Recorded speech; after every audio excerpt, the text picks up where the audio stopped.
작년 자본시장이 170년 만에 제일 어려웠던 때였습니다. 주식도 떨어지고 채권도 떨어지고 부동산도 떨어지고 무슨 자산을 가지고 있든지 다 마이너스 났던 적이 이렇게 큰 마이너스 났던 적이 없습니다. 10억 만들기 위해서 국민연금에 해당되는 부분이 한 3억 5천 정도에 해당되니까 나머지 6억 5천 정도만 만들면 되는 거죠. 그것만 하더라도 자기의 저축률이 25%는 넘어갑니다. 30%만 주식을 한 게 그게 돈의 차이를 꽤 많이 가져왔습니다.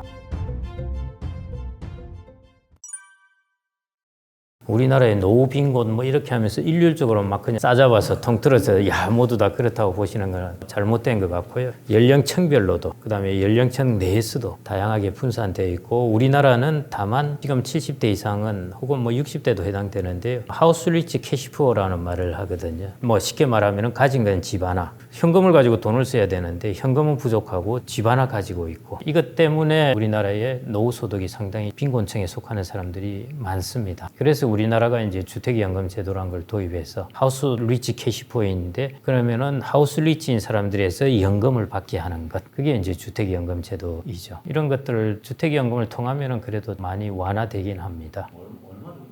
국민연금연구원에서 이제 2년마다 조사를 하는데요. 평균 기준으로는 적정생활비, 부부 기준 하면은 대략 한 280만 원 정도 이렇게 보시면 될 것 같고요. 서울 지역 같으면은 대략 한 330만 원, 320만 원 정도 보시면 되겠습니다. 서울 지역이 아무래도 생활비가 많이 드니까요. 그 정도가 적정 생활비로 되어 있습니다. 최소 생활비는 이 적정 생활비의 대략 70% 정도가 최소 생활비가 되게 됩니다. 그러니까 최소한 이 정도는 있어야 된다는 것이죠. 한 280, 320. 300 정도를 받나요?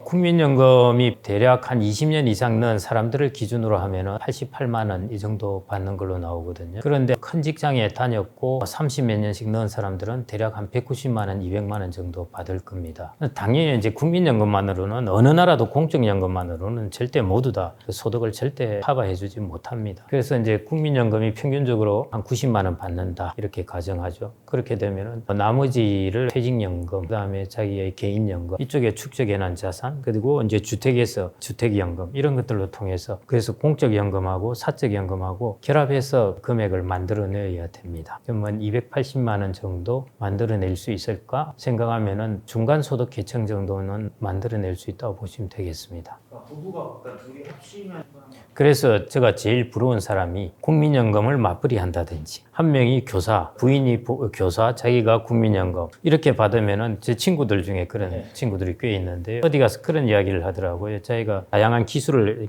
이런 걸 학원에 다니면서 배우고 있는데 젊은 친구들하고 같이 배우고 그러나 봅니다. 그런데 연금 이야기를 못 하겠다 그러더라고요. 왜냐하면은 그 친구들은 한 달에 한 200만 원씩 받고 일을 해서 그렇게 받는데 200, 250 이렇게 받는데 자기는 부부가 합쳐서 연금을 한 500이 되니까요. 왜냐하면 교사 같은 경우는 한 300, 국민연금 같은 경우는 한 190, 200 나오니까 대략 합치면 거의 500이지 않습니까? 이렇게 준비가 된 사람들은 사실은 연금만으로도 충분하죠. 적정생활비를 훌쩍 뛰어넘죠. 젊은 사람도 마찬가지입니다. 노후 준비를 하는데 제일 좋은 것이 제일 가능성 있게 달성할 수 있는 것이 맞벌이입니다. 맞벌이를 하면은 국민연금도 2배, 퇴직연금도 2배, 개인연금도 2배. 국가가 세제 혜택을 준다고 해서 그냥 세제 혜택 주는 것만 내가 꼬박꼬박 가입해도 곱하기 2가 되게 되기 때문에요. 거기다 집 한 채 있다 하면은 그 정도로도 충분히 준비가 됩니다. 그래서 저는 노후 준비를 위해서 제일 중요한 것은 노동시장이라고 생각하는 사람 중에 하나인데요. 왜냐하면 맞벌이를 할 수 있는 시장이에요. 노동시장. 예를 들어 많은 경우에 여자들이 이제 많이 그러죠. 이제 맞벌이 하다가 못할 수가 있지 않습니까? 그런 것들이 이제 노동시장이 잘 갖춰져 있다면은 맞벌이를 손쉽게 할 수 있는 노동시장이 갖춰져 있다면은 맞벌이를 하겠죠. 그럼 이거 자체가 제일 좋은 노후 준비라는 거죠. 내가 혼자서 열심히 퇴직연금 넣고 뭐 저축하고 이러는 것보다 노동시장이 잘 갖춰져서 부부가 애를 키우면서 노동시장에서 활동할 수 있는 그런 노동시장이 갖춰져 있고 둘째는 내가 50 초반에 내가 갑자기 직장에서 나간다든지 잘린다든지 이런 일이 발생하지 않고 대략 노동시장에 60, 65세까지 있을 수 있다. 이러면 이거 자체가 노후 준비가 다 됩니다. 우리나라 노후 준비가 안 되는 것들이 이제 몇 가지 이유가 있는데요. 첫 번째가 이제 노동시장에서 빨리 나가는 겁니다. 한 60까지는 있어야 되는데 한 50세 갑자기 노동시장에서 나가버린다. 그럼 그 다음 취업을 하더라도 소득이 쑥 줄어들어 버립니다. 그래서 그런 문제가 이제 첫 번째. 두 번째는 이제 교육비가 많이 드는. 그다음에 세 번째는 우리나라 자녀들은 이게 독립하는 기간이 좀 늦지 않습니까? 대학 다 가야지. 그 이제 비용도 좀 들게 되고. 이래서 이런 이유들 때문에 우리나라가 조금 이제 노후 준비가 조금 안 돼 있는 면이 그런 부분을 차지하고 있거든요. 딱 그냥 연금을 맞벌이해서 곱하기 2가 되면은 금액이 확 증가합니다. 그래서 노후 준비에 제일 좋은 것은 맞벌이를 잘 유지하는 것. 물론 이제 자녀 키우는 데 대한 코스트가 들죠. 그 부분은 이제 각자의 개인적인 가치 판단인 것 같습니다. 자녀를 안 낳아도 그럼 뭐, 그게 이제 딩크족이잖아요. 더블 인컴 노키즈 해가지고 유럽이나 미국에는 이미 유행했던 방식인데요. 그래서 그때 이제 소비력이 제일 좋은 계층이 이제 딩크족이라고 이야기들을 했었죠. 우리나라 젊은 사람들의 소비력 중에 하나도 이런 출산율이 0.8명 이러니까 딩크족도 꽤 된다는 거죠. 저는 2명을 키워봤지만은 진짜 많이 들어가거든요. 진짜 많이 들어가고 이거는 내가 조물주에 대한 의무이다. 자연은 이렇게 계속 뭔가를 생태계를 유지하려면은 대생산을 해야 되는 것이고 고갈이야 당연히 되죠. 이대로 간다면. 지금부터 뭐 한 20년, 25년 후의 일이다 보니까 당장 와닿지가 않을 수가 있는데 나중에 적자로 돌아서면 국민연금이 적자로 돌아선다는 것은 두 가지가 있습니다. 첫째는 받는 보험료에 대비해서 나가는 연금 지급액이 더 많은 경우 이때는 이제 캐시플로우의 적자가 생기기 시작하는 거죠. 그 다음에 기금 적립금이 다 바닥이 나게 되는 것. 내줘야 되는 게 더 많은데 적립금이 없다. 세금을 걷어가지고 내줘야 되죠. 근데 세금을 걷어서 넣어줄 여력이 될 정도냐 하는 것인데 나중에 가면은 그 금액이 거의 뭐 GDP 5% 이렇게 이릅니다. 그렇기 때문에 세금을 걷어서 주기도 거의 어려운 상황이거든요. 아마 국민연금의 운용 수익률이 10%라면 고갈은 안 됩니다. 지금은 5에서 6%이 정도인데 10% 수익률이면 고갈은 안 됩니다. 그 방법이 하나 있고요. 첫 번째. 그 다음에 두 번째는 지금 9%를 연금 보험료를 단계적으로 점차 15%로 올려간다는 것. 이런 개혁이 되어야 고갈 시점을 늦추게 되죠. 한 해 연금 이렇게 수지차 적자가 거의 한 해 300조씩 나고 이럽니다. 그러니까 감당하기 힘든 거죠. 처음에는 뭐 130조 적자다가 이게 매년 증가합니다. 기금이 바닥난다를 떠나서 기금 고갈, 오케이 고갈인데 우리가 고갈되고 난 이후에 세금으로 감당 가능하면 충분히 되는 거죠. 그래서 우리는 고갈뿐만 아니라 지속 가능성을 봐야 되는 것이거든요. 근데 이 지속 불가능합니다. 그게 이제 90년대생이 나중에 받을 때 딱 그 시점 돼서 이제 연금 기금이 고갈된다는 시점쯤 됩니다. 그래서 이제 90년대생이 연금 받을 수 있을까? 아마 보험료를 높이면은 이제 90년대생이 아니라 2000년대생이 이제 문제가 되고 그러겠죠.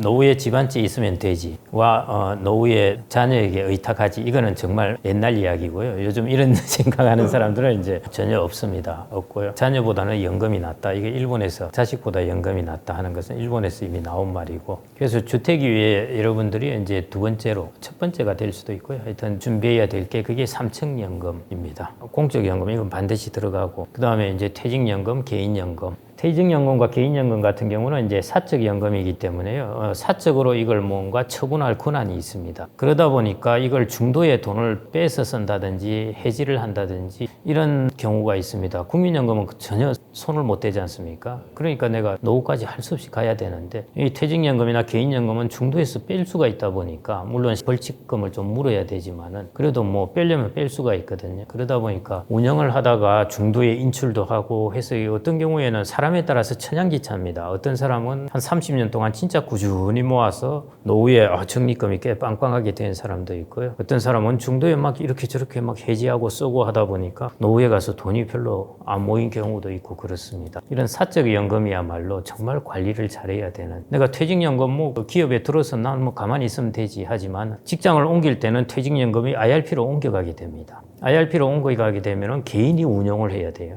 그리고 개인이 찾아 써도 돼요. 그래서 그런 것들을 다 개인의 선택권이 있기 때문에 자기가 이 선택권을 어떻게 행사하느냐 하는 것이 한 30년 지나고 나면은 자신의 노후에 아주 결정적인 영향을 준다는 것이죠. 그 부분에서 사적연금을 잘 관리하는 것. 사적연금을 투자자산에 투자하라 이런 의미가 아니라요. 이런 것도 들어가 있겠지만 그건 한 일부분입니다. 더 큰 부분은 전체적으로 내가 이 사적연금을 어떻게 잘 관리하느냐 하는 것이 훨씬 중요합니다. 있습니다. 예를 들면은 제가 이제 94년에 구개인연금이 도입되었을 때 월 10만 원씩 제가 납입을 했습니다. 그때 돈은 그래도 꽤 큰 돈입니다. 30년 전이니까요. 지금도 이제 10만 원을 납입을 하고 있는데 거의 28년을 납입했죠. 28년 납입했으면은 대략 이게 한 3,400만 원 정도, 이 정도 원금이 됩니다. 근데 지금 제가 전체 잔고에 찍혀 있는 게 대충 9천만 원 정도 되거든요. 그러니까 한 5,600만 원 정도 이제 이자가 생긴 것이죠. 원금보다 이제 이자가 더 많아진 셈인데, 이게 제가 이제 28년 동안 그냥 10만 원씩 그냥 자동으로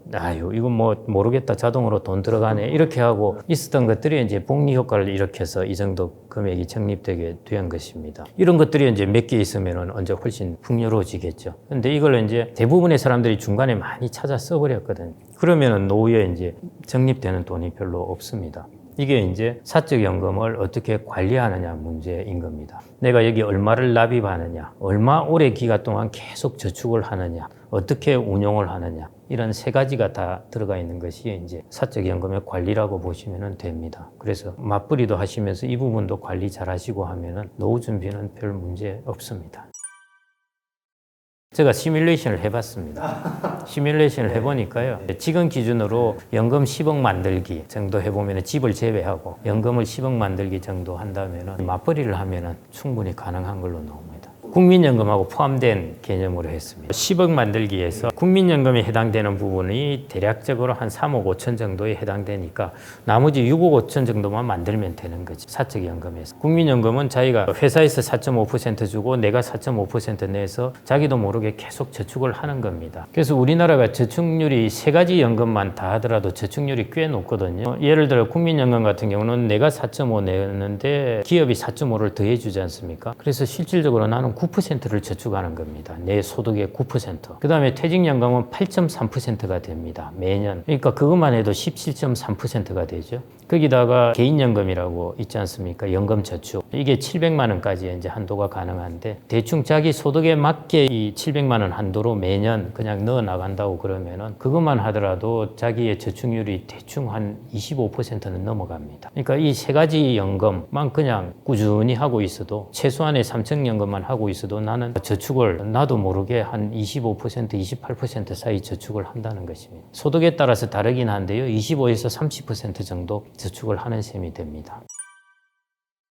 저희들 금융, 투자 이쪽에서는 너무나 이게 이제 당연하다고 생각되는데, 일반인들은 또 안 그렇더라고요. 금융 쪽에서 상식적으로 생각하는 것과 일반 제조업체 사람들이 생각하는 것은 정말 다르구나, 이런 생각을 하게 되는데요. 예를 들어 퇴직연금을 사람들이, 혹은 연금저축을 한 30살 된 사람이 넣는다, 이렇게 되면은 저희들은 그 사람들은 거의 주식으로 해도 된다고 봅니다. 왜냐하면 앞으로 계속 돈을 적립할 것이기 때문에. 다만 이 사람이 이제 40 중반, 50 이 정도 되면은 이제 비중을 줄여 나가야죠. 비중을 줄여 나가서 채권의 비중을 늘려 나가고 주식의 비중을 이제 줄여 나가야 되는데, 제발 젊은 층은 일단 모든 마인드를, 투자의 마인드를 가져야 됩니다. 첫 번째, 자기 자신한테도 투자를 계속해야 돼. 지금 투자를 하면은 가장 리턴이 많이 들어올 때입니다. 나이 70 된 사람이 자기 자신한테 투자를 해봐야 리턴을 몇 년 받겠습니까? 나이 20살, 30살 된 사람이 기술을 습득한다, 자격증을 딴다 하면은 앞으로 30년, 40년 리턴을 받지 않습니까? 그래서 젊을 때야말로 자기 자신한테 가장 많이 투자를 해야 될 때입니다. 그게 나의 인적 자본 가치를 높인다고 이야기하는 거거든요. 예를 들어 감정평가사를 30살에 땄다. 어떤 사람은 70살에 땄다. 그럼 70살에 딴 사람은 한 10년 하다가 말겠죠. 30살에 딴 사람은 한 50년 할 수 있죠. 리턴이 완전히 다르죠. 두 번째, 자기가 저축을 한 돈도 투자를 해야 됩니다. 나한테 투자하는 것이 아니라 다른 사람에게 투자를 해야 되는 거죠. 애플에 있는 근로자들에게 투자하는 거죠. 그 애플의 주식을 사는 것입니다. 자기가 저축한 돈도 투자를 하고, 저축한 돈의 일부는 또 자기 자신에게 투자하고. 젊은 층은 철저하게, 왜냐하면은 잠재력을 가졌기 때문에 잠재력을 키우는 것은 투자입니다. 또 예를 들어 아이돌이 잠재력을 가졌다 하더라도 투자를 통해서 아이돌의 잠재력을 극대화시켜서 키우는 거죠. 투자를 하지 않은 아이돌과 투자를 한 아이돌은 완전히 달라지게 되는 것이죠. 마찬가지입니다. 일반인들도, 젊은 사람들은 자기가 가진 잠재성이라는 것, 이런 것들이 있을 텐데 그걸 투자를 통해서 극대화해 주는 것이 제일 필요한 것이고, 그 다음에 내가 돈의 여력이 남아있다? 내한테 투자하고 다른 사람의 잠재성에 투자해서 그 사람의 부가가치를 받는 것입니다. 걱정 마시고 매월 혹은 매년 그냥 꾸준하게 투자를 하는 것이니까요. 올해 주가가 떨어졌다 해도 걱정 마시고 그럼 싼 가격에 살 수 있으니까 또 주식을 사시고 이런 식으로 해서 그 말은 퇴직연금이나 연금저축을 이제 투자형 위주로 이렇게 구성을 해 놓으라는 것입니다. 한 20년 지나면은 그러지 않은 사람과 그런 사람하고의 갭이 많이 차이가 나게 될 겁니다. 2000년 초반 그때 이제 코스닥이 확 꺼져가지고 주식시장 막 재미없다고 할 때였습니다. 제가 이제 자산운용사에 있었는데요. 자산운용사에 있는 사람들도 도대체가 채권형만 하는 거예요. 이 사람들이 투자를 않고. 그래서 저희 이제 미래세 자산운용에서 위에 보스가 야, 너희네들 연금저축을 하는데 30%만 주식을 하라. 대신 30%는 회사에서 대줄게. 30%가 다 망가져도 본전인 거죠. 대신 주식을 안 하고 하면은 안 대줄게. 그런 거죠. 다 하려고 그러지 않습니까? 30%. 그 당시 30%만 2000년 초반이었죠. 30%만 주식을 한 게 그게 돈의 차이를 꽤 많이 가져왔습니다. 그 당시 이걸 30%가 아니라 한 80%씩 이렇게 해서 훨씬 많이 돈의 차이를 가져왔겠죠. 나이 60대 되신 분들이 그런 생각은 하시는 거는 잘못된 거고요. 나이 60 되셨는데 나 또 막 투자하다가 또 주가가 50% 떨어지면은 자기의 노후의 삶이 다 흔들려 버립니다. 젊을 때는 계속 자기의 근로소득이 들어가요. 근데 60 넘어서는 근로소득이 들어갈 게 없지 않습니까? 그러니까 한번 망가져버리고 그 다음에 내가 생활비는 필요하니까 돈은 찾아 써야 되고 이러고 나면은 자칫 잘못하면은 노후의 삶이 전체적으로 흔들려 버릴 수가 있어요. 60대라든지 나이 들어서는 당연히 안정적인 자산의 비중을 높여야 됩니다. 그런데 특히 30대, 40대 정도까지는 충분히 이 투자로 접근을 하시기 바랍니다. 작년 자본시장이 170년 만에 제일 어려웠던 때였습니다. 주가가 폭락해서 그렇다는 것이 아니라요. 주식도 떨어지고 채권도 떨어지고 부동산도 떨어지고 무슨 자산을 가지고 있든지 다 마이너스 났던 적이 이렇게 큰 마이너스 났던 적이 없습니다. 70년짜리 채권을 가지고 있어도 마이너스 한 15에서 20%, 주식을 가지고 있어도 마이너스 20%. 보통 주식이 마이너스 20% 떨어지면 채권이 한 5%는 오르거든요. 그렇게 되면은 손해 난 것을 메워주니까 훨씬 완화되는데 작년에는 그런 경우가 없었습니다. 거기다 부동산까지. 그래서 작년에 자산시장이 제일 사실은 어려웠던 국면이었으니까요. 그래서 많은 전문가들도 사실은 작년에 많이 당했습니다. 채권 전문가도 당했고 작년에 시장이 생각지 않게 변했기 때문에 상대적으로 작년에는 뭐 실물 시장은 뭐 저스트 소서 괜찮았습니다. 올해는 이 반대로 갈 것 같아요. 실물 시장은 좀 어려워지고 반면에 금융 시장은 뭐 생각보다 그렇게 자산운용 수익률이 낮지는 않을 겁니다. 일단 예금금리도 높고 채권금리도 높고 거기다 주식시장은 어느 정도 깨질 만큼 상당 부분 깨져 있고 하기 때문에 수익률이 작년에 비해서는 상대적으로는 좀 나을 거고 그 다음에 실물시장은 좀 안 좋고 이런 모습이 펼쳐질 거고요. 그 다음에 이제 너무 조급하게 생각하시지 말고 이번 국면은 코로나 팬데믹이라는 제로금리 하에서 큰 버블이고 큰 부채라고 그러죠. 이렇게 만들어진 시장이 이제 조정을 해나가는 과정입니다. 이 과정이 1년, 2년 만에 단박에 끝나지는 않습니다. 이 조정 과정이 물가가 또 압력을 받고 금리를 낮추려다가 또 조금 주춤하고 이런 과정이 아마 내년 정도까지는 이어질 것 같습니다. 상반기 정도까지는. 지금부터 한 2년 정도 이렇게 텀을 보고 주식은 한 2년 정도 텀을 보고 부동산은 한 3년 정도 텀을 보고 너무 막 이렇게 조급하게 야 이거 또 들어가야 되지 않나 뭐 어쩌나 시장이 좀 움직이면은 약간 하구나 이렇게 생각하시지 말고 풀리고 새로운 단계로 접어들려면 조금 시간이 걸릴 겁니다. 대신에 이제 이런 디레버리지 과정이 다 끝나고 나면은 그러니까 레버리지로 왕창 쌓아놨던 것들이 다시 이제 축소되면서 디레버리지 과정을 이제 다 겪고 나면은 시장은 다시 성장을 하게 됩니다. 뭐 분할해서 투자하시는 분은 뭐 계속해도 괜찮은 그런 시장입니다. 새해 복 많이 받으시고 많은 운을 얻으시기 바랍니다.